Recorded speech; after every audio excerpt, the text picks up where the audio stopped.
नमस्कार साथियों, एक सवाल जो कि मुझसे सबसे ज़्यादा पूछा जाता है कि हम जब भी अपने गमले में तुलसी का पौधा लगाते हैं उस समय लगाते हैं जब तो हरा भरा रहता है, लेकिन पौधा लगाने के कुछ समय बाद वह धीरे धीरे करके मरने लग जाता है और हमें पता नहीं चलता हमने पौधा लगाते समय कहाँ गलती की है, जिसकी वजह से हमारा पौधा खराब हो जाता है। आज मैं आपको गमले में तुलसी का पौधा लगाने का बिल्कुल सही तरीका बताने जा रहा हूँ और साथ में ये भी बताऊंगा कि हम कहाँ गलती करते हैं जिससे हमारा तुलसी का पौधा खराब हो जाता है। और वीडियो के एंड में एक ऐसा फर्टिलाइज़र के बारे में भी बताऊंगा जो कि आप तुलसी के पौधे में अगर हर महीने देते हैं तो आपका तुलसी का पौधा सालों साल हरा भरा और हेल्दी बना रहेगा। आज की ये वीडियो तुलसी के पौधे के लिए डिटेल वीडियो होने जा रही है। अगर आप इस वीडियो को पूरा देख लेते हैं तो आपको कभी भी तुलसी के पौधा आपका कभी नहीं मरेगा और सालों साल हेल्दी रहे आएगा। और पड़ोसी भी पूछेंगे कि आप अपने पौधे में कौन सा खाद देते हैं जो इतना हेल्दी और हरा भरा तुलसी का पौधा है आपका। तो चलिए बिना देरी करे वीडियो को स्टार्ट करते हैं और जानते हैं सही तरीके के बारे में। सबसे पहली बात, आप जब भी तुलसी का पौधा लगाएं उसका गमला हमेशा बड़ा लेना है। ऐसा नहीं है कि आपने छोटे से गमले में लगा दिया तुलसी का पौधा और उसी में होता रहेगा। इसमें आपका पौधा ग्रो तो करेगा कुछ समय के लिए, फिर उसके बाद ग्रोथ एकदम रुक जाएगी। ऐसा इसलिए होगा ताकि इसमें कम मिट्टी आएगी छोटे गमले में, और कम मिट्टी में पौधा ज़्यादा जड़ नहीं दे पाएगा और ज़्यादा ग्रोथ नहीं कर पाएगा। तो इस बात का आपको ज़रूर ध्यान रखना है। और दूसरा, हम जब भी जिस भी गमले में लगा रहे हैं कोशिश कीजिए वह सीमेंट का या मिट्टी का होना चाहिए। इस तरीके का ग्रो बैग या प्लास्टिक का नहीं होना चाहिए, क्योंकि ग्रो बैग में हमारे गर्मी भी जल्दी जाती है और सर्दी भी जल्दी जाती है। और जब हमारा सीमेंट का होगा तो इसमें ना तो गर्मी जल्दी पास होगी और ना ही सर्दी जल्दी पास होगी। ऐसा ही प्लास्टिक के में जल्दी गर्मी भी पार हो जाती है और सर्दी भी। तो इस बात का आपको ज़रूर ध्यान रखना है। जब भी आप पॉट लें तो मिट्टी का लें या फिर सीमेंट का लें। मैं इस तरीके के सीमेंट का पॉट का इस्तेमाल कर रहा हूँ जो कि मैंने घर पर ही तैयार किया है। एक और बात जो कि आपको ज़रूर ध्यान रखनी है, वो कि आप कंटेनर या ग्रो बैग ले रहे हैं उसमें ड्रेनेज होल अच्छे से होना चाहिए। अगर जिस भी गमले में आप तुलसी का पौधा लगा रहे हैं उसमें अगर कंटेनर का ड्रेनेज होल सही नहीं रहेगा तो भी हमारा पौधा कम ग्रो करेगा और पानी रुकने की वजह से मर जाएगा। तो इस बात का ज़रूर ध्यान रखें कि ड्रेनेज होल होना ज़रूरी है। अब हम ड्रेनेज होल पे इस तरीके के जो चपटा या गमले के टूटे हुए टुकड़े डाल देंगे ताकि हमारी मिट्टी ना बहे और पानी अच्छे से ड्रेनेज हो जाए। इस तरीके से आपको लगा देनी है। और अब बात करते हैं सबसे ज़रूरी बात की, वह है मिट्टी की। हम जब भी पौधा लगाते हैं उसमें सबसे बड़ी गलती करते हैं उसकी मिट्टी। हम उसकी मिट्टी सही तरीके से नहीं बना पाते हैं क्योंकि हमें पता नहीं रहता है कि तुलसी के पौधे के लिए हमें कैसी मिट्टी बनानी चाहिए। तो आप जब भी मिट्टी बनाएं, भुरभुरी मिट्टी बनाएं, वेल ड्रेड बनाएं और ऐसी बनाएं जिसमें पानी 2 मिनट भी नहीं रुकना चाहिए, क्योंकि तुलसी में बहुत से लोग डेली पानी देते हैं इतवार को छोड़कर, और डेली पानी देने की वजह से मिट्टी में पानी भरा रह जाता है और उसी की वजह से हमारा पौधा खराब हो जाता है। सबसे बड़ा कारण है ये तुलसी के पौधा मरने का कि हम डेली पानी देते रहते हैं और उसी की वजह से हमारा पौधा खराब हो जाता है।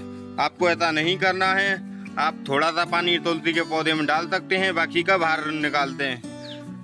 केवल थोड़े से पानी का ही महत्व रहता है तुलसी के पौधे में। ज़्यादा पानी नहीं देना है, ज़्यादा पानी देने से हमारा पौधा खराब हो जाता है। तो चलिए अब बताते हैं वेस्ट मिट्टी हमें किस तरीके से बनानी है तुलसी के पौधे के लिए। तुलसी के पौधे के लिए बेस्ट मिट्टी बनाने के लिए हमें 50% नॉर्मल गार्डनिंग सॉइल चाहिए, जो कि आप किसी भी खेत या गार्डन से ला सकते हैं। कोशिश कीजिए ऐसी जगह से लाएं जहां केमिकल फर्टिलाइज़र का उपयोग ना किया गया हो, या फिर आप किसी भी बड़े या पीपल के पेड़ के नीचे की मिट्टी ले सकते हैं। उसमें माइक्रो न्यूट्रिशन ज़्यादा होते हैं जो हमारे पौधे को अच्छे से फलने फूलने के लिए मदद करते हैं। एक और बात जो कि आपको मिट्टी लेते समय ध्यान में रखनी है वो ये है कि आप जब भी मिट्टी लें तो हमेशा भुरभुरी मिट्टी ही लें।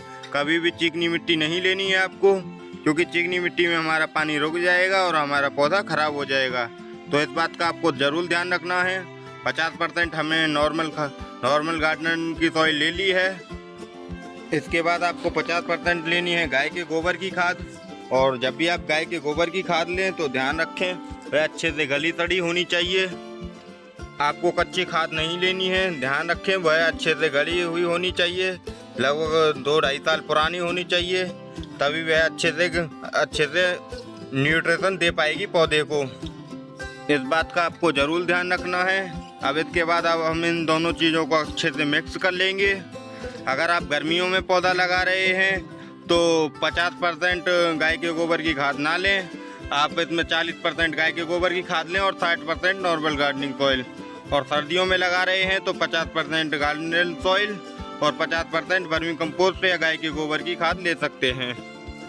ये देखिए हमने इसको अच्छे से मिक्स कर लिया है और ये ऐसी भुरभुरी मिट्टी बन गई है हमारी, जिसमें हम पानी भी डालेंगे तो डायरेक्ट नीचे ही पहुंचेगा। आपको भी इसी तरीके से मिट्टी बनानी है। और मिट्टी बनाने के बाद अब हम इसको अपने जो ग्रो बैग जो गमले में भर लेते हैं। जिस भी गमले में हम अपना तुलसी का पौधा लगाने वाले हैं उस गमले में अच्छे से भर देते हैं। ये देखिए कुछ इतना आपको भर लेना है, लगभग 4 से 5 इंच मिट्टी आपको अभी रखनी है, खाली रखना है गमला ताकि हम पौधे को लगाएं। और अब बारी है पौधे को लगाने की। चाहे आप श्यामा तुलसी का पौधा लगाएं, चाहे आप रामा तुलसी का पौधा लगाएं, सेम में दोनों को बिल्कुल सेम तरीके से लगा सकते हैं। मैं श्यामा तुलसी लगाने जा रहा हूं। आप जब भी पौधा निकालें या फिर लेके आएँ तो ऐसे निकालें कि हमारा जो रूट बॉल है वह डैमेज नहीं होना चाहिए। तो ये देखिए मैंने कुछ इस तरीके से इसको निकाल लिया है और कोई भी जड़ इसकी डैमेज नहीं होने दी है। ये देखिए काफ़ी अच्छे से इसमें से निकल आया है। आप हमारे पौधों की ग्रोथ देख सकते हैं, इनकी कितनी अच्छी ग्रोथ है। उस फर्टिलाइज़र को भी बताऊंगा कि किस कारण मेरे पौधों की इतनी अच्छी ग्रोथ है। अब बारी है इसको लगाने की। तो हम जब भी लगाएं तो ध्यान रखें कि गमले से थोड़ा नीचे लगाना है हमको। जो भी मैंने मिट्टी डाली थी वो थोड़ी बैठ गई है। और अब बारी है इसको लगाने की। कुछ इस तरीके से लगाते हैं। पौधा लगाने का सही तरीका ये होता है कि आपको पहले तो इस तरीके से सेंटर में बिल्कुल बीचा बीच में रख देना है। और रखने के बाद जो भी हमने सॉइल मिक्स बनाया है उसको इस तरीके से डाल देना है। आपको सारे से अच्छे से डाल देना है। और जब भी पौधा लगाएं तो सेंटर में ही लगाएं, बिल्कुल बीचा बीच में लगाएं, क्योंकि साइडों में लगाएंगे तो दिक्कत है। हम बीच में लगाने से एक फ़ायदा ये भी होगा कि हम जब भी गुड़ाई करें अपने पौधे की तो सारे से अच्छे से गुड़ाई हो जाए।